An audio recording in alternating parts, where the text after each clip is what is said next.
Hey guys, we're back for some more standard, currently Mythic rank 887. I want to give a shout out to Ace MTG. His recent video, I'll have a link in the description. I really liked his take on the blue-white Convoke deck, and you should definitely go watch it. He's a great YouTuber, and I really appreciate his channel. So yeah, check it out. But I was kind of inspired by his build, and I wanted to add a little bit of interaction, kind of make it much more low to the ground and aggressive. And so it's similar to the build that he shows in his video, but I did want to add in some bounce. And so Fading Hope, Soul Partition, March of Swirling Mist there, kind of to help you counter board wipes and also just kind of get those last final points in. So I think this will really help. I also shaved down the land sources down to 24 sources and then cut one Restless Anchorage since it is a tapped land. I like where this deck is going, and I think this is kind of a more aggressive bent, and so far I've been happy with how it's been doing. So let's jump into a video or to a game or two.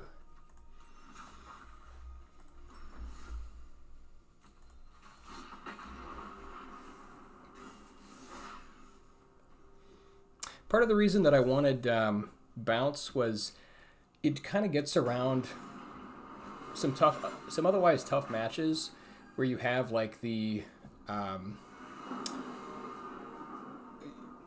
red-green deck that kind of goes all in on like turn 2 and turn 3 with the Picnic Ruiner, and this way you can just sort of bounce it if they don't have like hexproof, and also just against mono red, it can really kind of slow their roll a little bit. You know, they make us, a 6/5 or 5/4 Swift Spear with Monstrous Rage, and you just bounce it back to hand. So we're going to try it out, see how it goes, but I like kind of taking it in a more aggressive direction.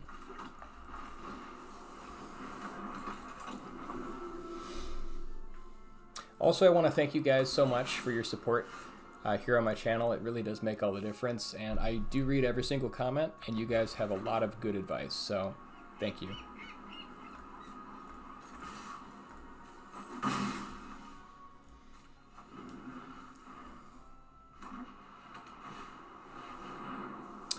Okay, so they're playing Thalia here. We could go Virtue. I kind of want to go Reinforcements, though, because this way we can go Knight Errant next turn for sure, even if we don't draw land.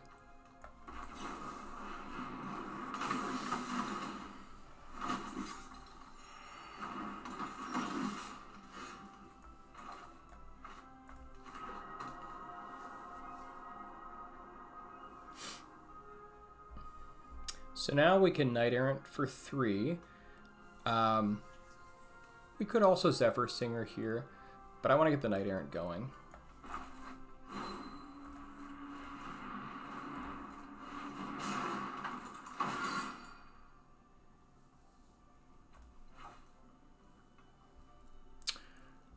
Man, double Bunnicorn is pretty tempting. Adeline is great. Yeah, we're gonna have a pretty powerful Adeline. I kind of just want to go double Bunnicorn though. I mean, like, this is just so good right now. Also, if we draw land, then we can just play both. Yeah, kind of crazy, but I think we're gonna go double Bunnicorn here.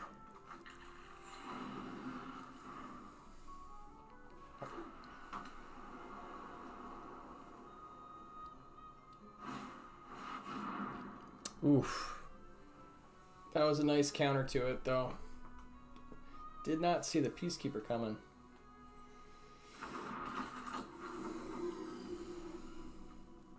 Good news is we can still set up Singer.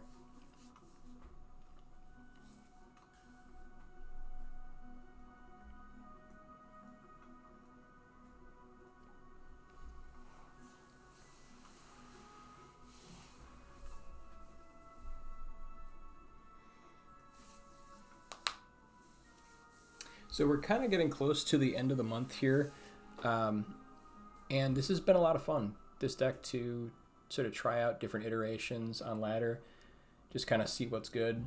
As much as I really loved doing mono red aggro last month, I think that this has been a lot of fun.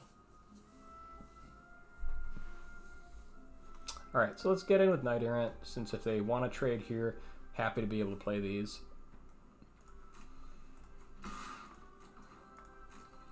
And then we can go ahead and give 2 of these things flying.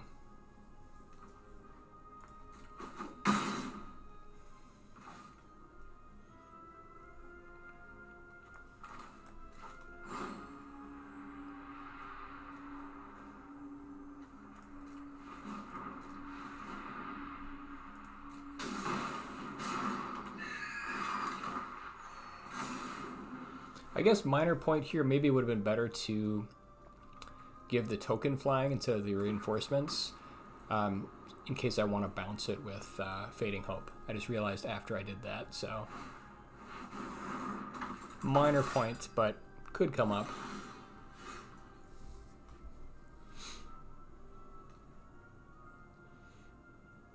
Again here, if they want to trade Knight Errant, I'm happy to trade Knight Errant for Adeline, I think. Yeah, I mean, we'd be trading 1 for 1 at this point, since they probably double block like this, and not give us the option to do Peacekeeper. But I think that's okay. Like, I'd rather make the trade before they have, like, Brutal Cathar or something like that.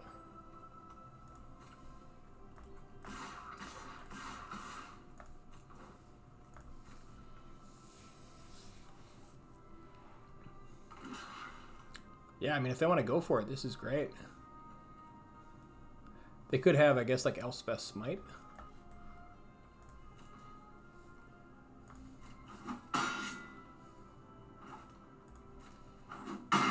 Or I suppose they could have also had a Ganja there, since they had double legend. Either way. Now I think we go Bunnicorn. Like, we could go Segovia here, and that'd be fine. But we just want to get the Bunnicorn down.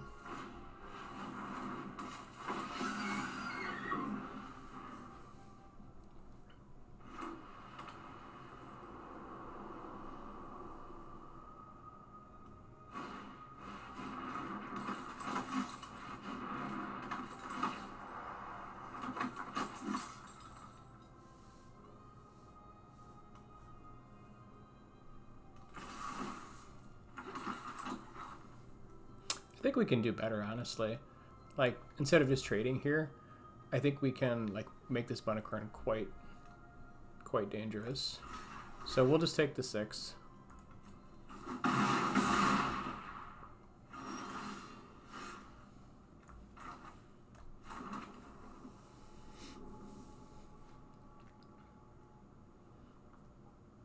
We could just hit 5 in the air to not give them a chance to gain life.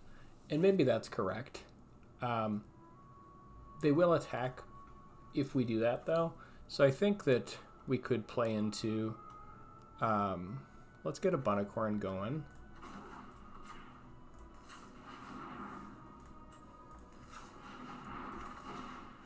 This way we can do, like, reinforcements on the sly, turn it into an 8/8, and make their blocks kind of awkward.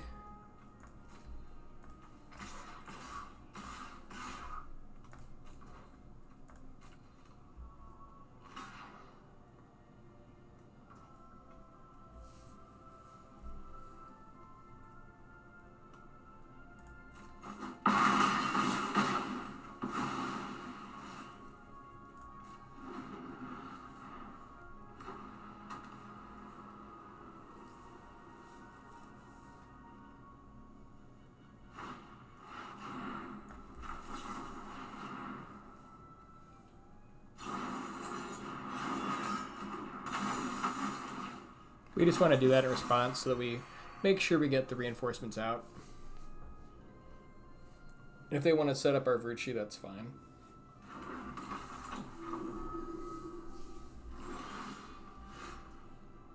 Yeah, that should definitely seal it.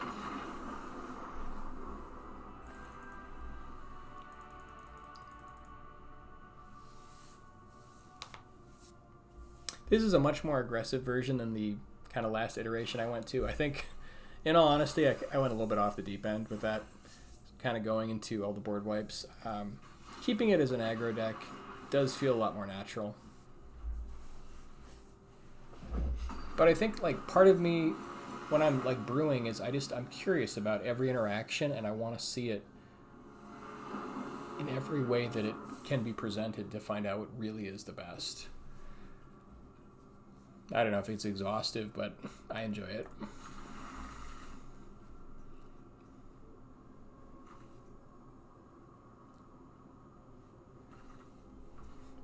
Hand looks great. Yeah, and Bunnicorn into Adeline is living the dream for sure.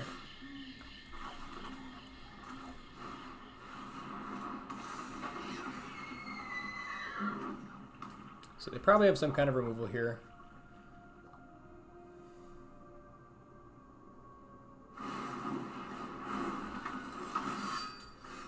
Okay, well this is great. So if we go Adeline, then it's a 3/3 attacking, which they get to trade with. I think we might actually have more fun if we go Singer this turn, and then next turn Adeline with like Fading Hope backup.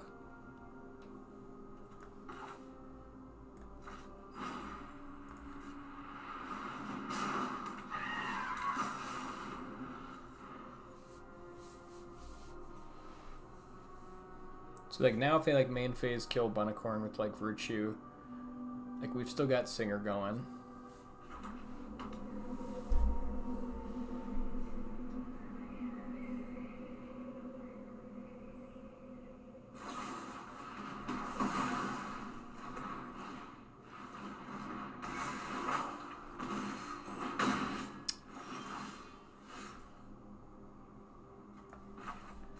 Okay, this feels pretty good.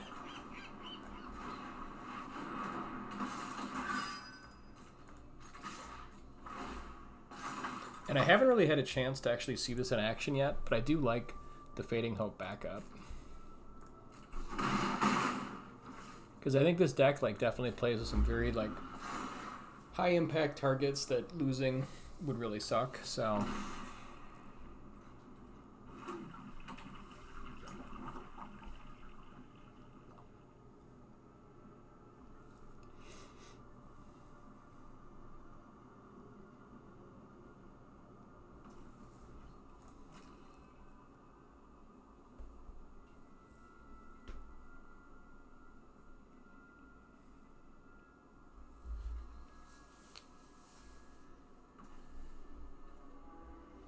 Could bounce their guy, but I want to keep the protection here. I assume they have some kind of nonsense. Now we can get Restless Anchorage going also. I suppose we could also hold mana open for Iganjo, but I just don't care.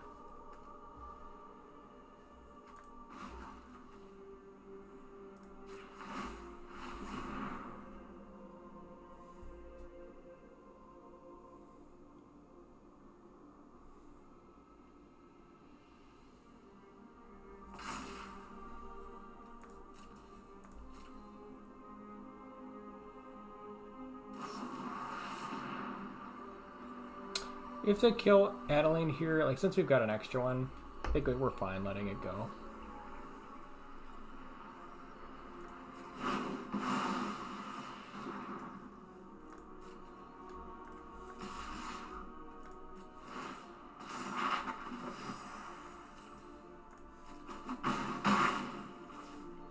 And as much as I want to get the map token going, it is already pumping the power for Regal Bunnicorn, and we want to keep our protection up.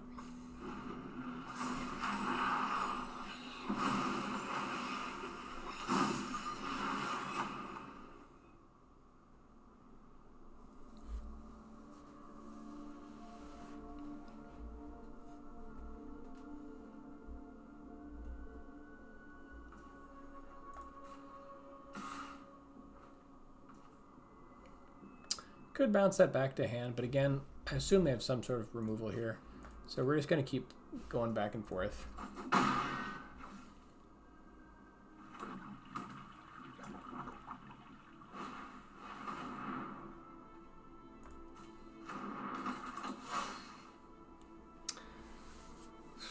They might still have one more piece of removal. Yeah, I don't think we need to use this yet.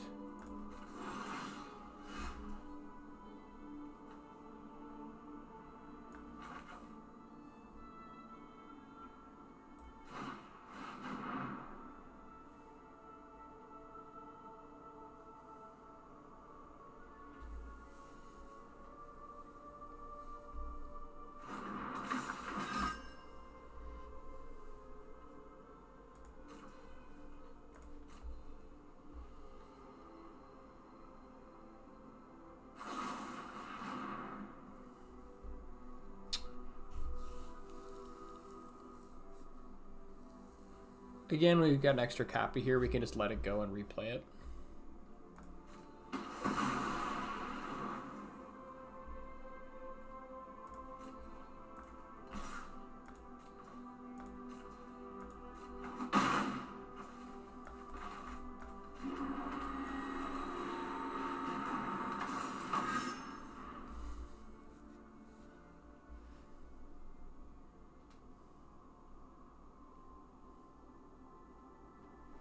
So hopefully that's the last piece of removal they've got. Now this is great, because here we can go ahead and bounce that on our draw step.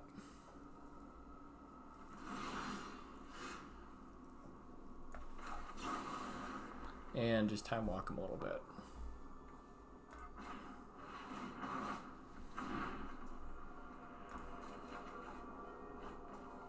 And then we've got Swirling Mist to finish the job. So let's see. If we attack, this is...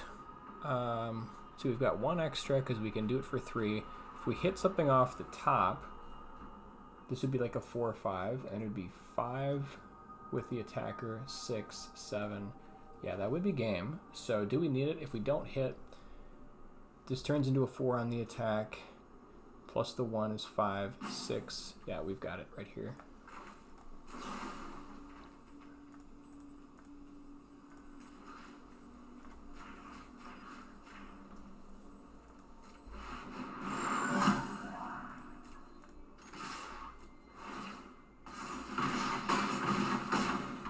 That'll do it.